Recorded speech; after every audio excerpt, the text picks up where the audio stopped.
So over here you can see that I have File Explorer opened up, and here you can see that there are a list of icons right here. So if I were to go around over here onto a folder, let's say for example inside this folder, you can see that this is how you see the icons inside of a folder. But if you want to change the way how the icons are displayed, you can go around into view right here, and here you can see that you can set different view types for the icon that is displayed in Explorer.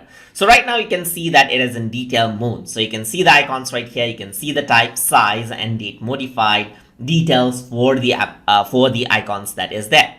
You can go around, choose medium icons right here, contents right here, so that you can see the details and a bit of larger icon. You can change it out into list so that you only see the files as a list. You can choose into large icons, styles, small icons, or extra large icons, depending on how you want it to be displayed. But the files itself, it is the same. So now what you can also do is you can enable out item check boxes if you want to have easy selection of files right here, or you can enable the file name extension if you want to see the 3-letter extension or 4-letter extension after the file as well. And you can even turn on hidden items if you want to see hidden items.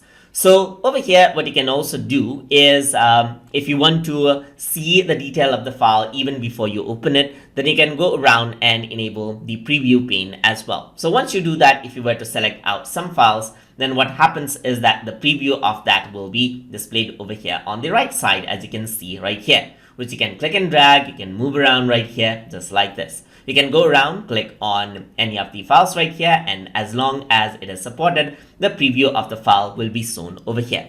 You can also alternatively go around and see the details, as you can see, of the file. So once you click on it, you see the details of the file over here as well. Click on it again to disable it out. Over here on the left side, you can also go around, disable the navigation pane, or you can go around and then enable the navigation pane right here to see the left navigation pane. You can expand the folder over here as well, as you can see, so that you can see the folder option, or just disable that out as well. So you can show all folders over here, show all libraries according to how you want. So depending on what you want, you can enable and disable it out, as you can see right here. You can see that you can enable out the show all folder option, so the libraries option right here. Depending on what you want, you can enable and disable those. And that is how you can set around the view options inside of a File Explorer inside of Microsoft Windows 11. So hope you guys learned something as always. And as always, please like, comment, share, and subscribe.